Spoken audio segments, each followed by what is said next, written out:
আসসালামু আলাইকুম প্রিয় দর্শক, আজ আমরা জানব এক আশ্চর্য সত্য। পৃথিবী কিভাবে সৃষ্টি হলো এবং আদম আলাইহিসসালামের আগে কি কেউ এই পৃথিবীতে বসবাস করত?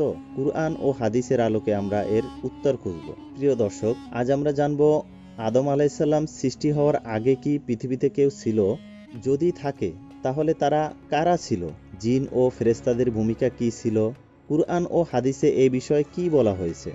এই বিষয়ে অনেক মানুষের কৌতূহল রয়েছে, তাই আমরা কুরআন, হাদিস এবং প্রামাণ্য ইসলামিক তাফসিরের ভিত্তিতে গভীরভাবে জানব।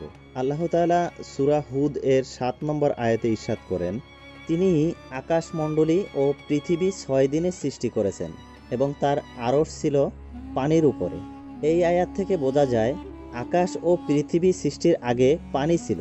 বিভিন্ন হাদিসে পাওয়া যায় আল্লাহ প্রথমে কলম সৃষ্টি করেন এবং তাকে আদেশ দেন, লিখো।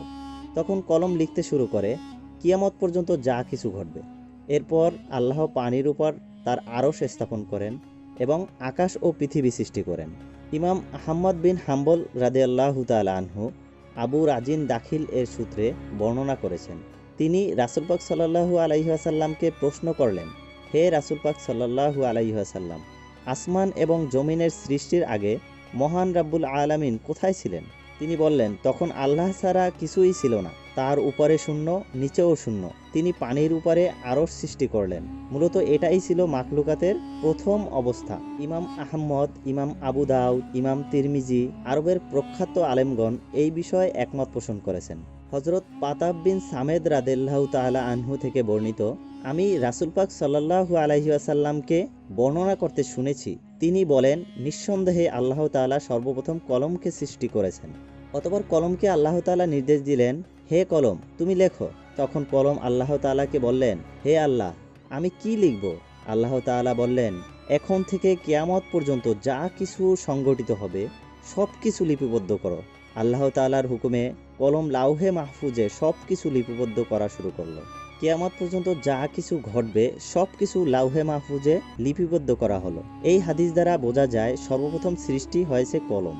জমহুর ওলামায়ে কেরামদের মতে ইমাম মুসলিম রহমাতুল্লাহ আলাইহি বর্ণনা করেছেন, আব্দুল্লাহ ইবনে ওমর ইবনে আজ রাদিয়াল্লাহু তাআলা বলেন, আমি রাসূল পাক সাল্লাল্লাহু আলাইহি সাল্লামকে বলতে শুনেছি, পৃথিবী সৃষ্টির 50,000 বছর পূর্বে আল্লাহ তাআলা তকদিরকে সৃষ্টি করেছেন। তখন আরশ ছিল পানির উপরে। এই হাদিস দ্বারা বোঝা যায় সর্বপ্রথম পানি, এরপর আরশ, এরপর কলমকে আল্লাহ তাআলা সৃষ্টি করেছেন। এর দ্বারা কিয়ামত পর্যন্ত যা কিছু ঘটবে সব কিছু লিপিবদ্ধ করিয়েছেন। এরপর আসমান ও জমিন সৃষ্টি করেছেন। আল্লাহ তাআলা বলেন, এবং যখন তোমার প্রতিপালক ফেরেশতাদের বললেন, আমি পৃথিবীতে একজন প্রতিনিধি অর্থাৎ খলিফা সৃষ্টি করতে যাচ্ছি, তারা বলল, আপনি কি সেখানে এমন কাউকে সৃষ্টি করবেন যারা তাতে বিপর্যয় সৃষ্টি করবে ও রক্তপাত ঘটাবে? অথচ আমরা আপনার প্রশংসা ও পবিত্রতা ঘোষণা দেই। তিনি বললেন, নিশ্চয়ই আমি জানি যা তোমরা জানো না। সূরা আল বাকারা আয়াত 30। এই আয়াত থেকে কিছু গুরুত্বপূর্ণ বিষয় স্পষ্ট হয়। ফেরেশতারা জানতো যে নতুন সৃষ্টি জাতি রক্তপাত ঘটাবে। তারা আগে কোনো জাতির বিদ্রোহ ও বিপর্যয় প্রত্যক্ষ করেছিল। আল্লাহ তাআলা ফেরেশতাদের জানিয়ে দেন যে তিনি যা জানেন তা তারা জানেন না। এই আয়াতে আরও স্পষ্ট বোঝা যায় যে ফেরেশতারা জানতো যে মানুষের আগে কেউ পৃথিবীতে বসবাস করছে, তারা রক্তপাত ঘটিয়েছে এবং দাঙ্গা হাঙ্গামা করেছে। প্রশ্ন হলো এটাই, ফেরেশতারা কিভাবে জানলো যে নতুন সৃষ্টি জাতি পৃথিবীতে দাঙ্গা হাঙ্গামা করবে? তার মানে এখান থেকে স্পষ্ট হয় যে মানবজাতি সৃষ্টির পূর্বে এখানে কোনো এক জাতি বসবাস করত। তারা এখানে ফিতনা ফাসাদ ও বিপর্যয়ের সৃষ্টি করেছিল। ইসলামিক গবেষকগণ বলেন, ফেরেশতারা হয়তো পৃথিবীর পূর্ববর্তী জাতির কাজ দেখেই এই অনুমান করেছিলেন। কুরআন ও হাদিসে বিভিন্ন ব্যাখ্যায় জানা যায় যে আদম আলাইহিস সালাম এর আগে পৃথিবীতে মূলত জিন জাতি বসবাস করত। আল্লাহ তাআলা বলেন, আমি জিন ও মানুষকে কেবল আমার ইবাদতের জন্যই সৃষ্টি করেছি। সূরা আদ-দারিয়াত আয়াত 56। আল্লাহ আরও বলেন, আমি জিনদের সৃষ্টি করেছি আগুনের শিখা থেকে। সূরা আল হিজর আয়াত নম্বর 27।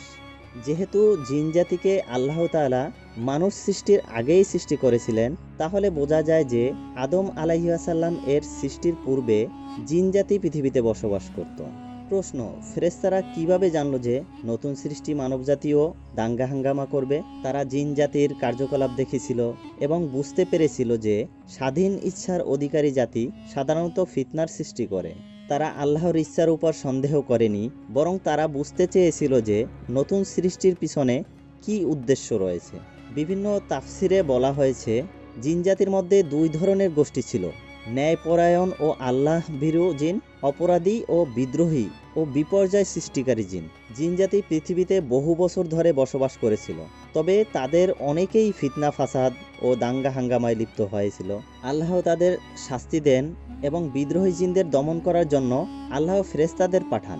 ফেরেশতাদের মাধ্যমে বিদ্রোহী জিনদের পরাজিত করেন। তখন অনেক জিন সমুদ্র, পাহাড় ও গুহায় পালিয়ে আশ্রয় নেয়। ইবনে কাসির রহমাতুল্লাহ আলাইহ তার আল বিদায়া ওয়ান নিহায়া গ্রন্থে বলেন, ফেরেশতারা বিদ্রোহী জিনদের আক্রমণ করে, অনেক জিনকে হত্যা করে এবং অনেককে সাগর ও পার্বত শ্রেণীর মধ্যে নির্বাসনে পাঠিয়ে দেয়। তাই ফেরেশতারা যখন শুনল যে আল্লাহ মানবজাতিকে সৃষ্টি করতে যাচ্ছেন, তখন তারা চিন্তা করেছিল, জিনদের মতো যদি এ জাতীয় দাঙ্গা হাঙ্গামা করে তাহলে কি পৃথিবী আবার বিপর্যস্ত হবে? এখানে প্রশ্ন আবার থেকেই যায়। প্রশ্ন হলো, জিনদের আগে পৃথিবীতে আর কেউ কি ছিল? কিছু ইসলামিক গবেষক বলেন, জিনদের আগেও পৃথিবীতে আরও কিছু সৃষ্টি ছিল, যাদের বলা হয় হিন ও বিন। তবে এ বিষয়ে নির্দিষ্ট কুরআনি দলিল নেই। প্রিয় দর্শক, আজ আমরা কুরআন, হাদিস এবং ইসলামিক তাফসিরের আলোকে জেনেছি পৃথিবী সৃষ্টির রহস্য এবং আদম আলাইহিসসালাম এর আগের যুগের প্রাণীদের সম্পর্কে। আল্লাহ তাআলা আকাশ ও পৃথিবী সৃষ্টি করেছেন সুস্পষ্ট পরিকল্পনার মাধ্যমে। কলম, লাউহে মাহফুজ এবং আরশের অস্তিত্ব থেকেই বোঝা যায় যে আল্লাহ তাআলার সমস্ত সৃষ্টি নির্দিষ্ট বিধান অনুযায়ী পরিচালিত হয়। আমরা জানতে পারলাম আদম আলাইহিসসালাম এর পূর্বে পৃথিবীতে জিনজাতি বসবাস করত এবং তাদের মধ্যেও বিদ্রোহ ও শান্তিপ্রিয় দুই ধরনের গোষ্ঠীই ছিল। বিদ্রোহী জিনরা পৃথিবীতে বিশৃঙ্খলা সৃষ্টি করায় আল্লাহ ফেরেশতাদের মাধ্যমে তাদের দমন করেন। এই ঘটনার ভিত্তিতেই ফেরেশতারা আশঙ্কা প্রকাশ করেছিলেন যে নতুন সৃষ্টি মানবজাতীয় দাঙ্গা হাঙ্গামায় লিপ্ত হতে পারে। কিন্তু আল্লাহ তাআলা তাদের জানিয়ে দেন, তিনি যা জানেন তা ফেরেশতারা জানেন না। এর মাধ্যমে আমরা বুঝতে পারি পৃথিবীর ইতিহাস এক গভীর ও পরিকল্পিত ধারাবাহিকতার মাধ্যমে গড়ে উঠেছে। আল্লাহ তাআলার প্রত্যেকটি সৃষ্টির পিছনে এক মহিমান্বিত উদ্দেশ্য রয়েছে। প্রিয় দর্শক, ইসলামের আলোকে এই বিস্ময়কর তথ্যগুলো জানার মাধ্যমে আমাদের ঈমান আরও দৃঢ় হোক এবং আমরা যেন আল্লাহ তাআলার সৃষ্টির গভীরতা অনুধাবন করে তার বিধান অনুযায়ী জীবনযাপন পরিচালনা করতে পারি। আপনার মূল্যবান মতামত ও প্রশ্ন আমাদের কমেন্টে জানাতে ভুলবেন না। পরবর্তী ভিডিওতে আরও চমৎকার ইসলামিক বিষয় নিয়ে হাজির হব ইনশাআল্লাহ। ততক্ষণ পর্যন্ত সবাই সুস্থ থাকুন, নিরাপদ থাকুন। আল্লাহ হাফেজ।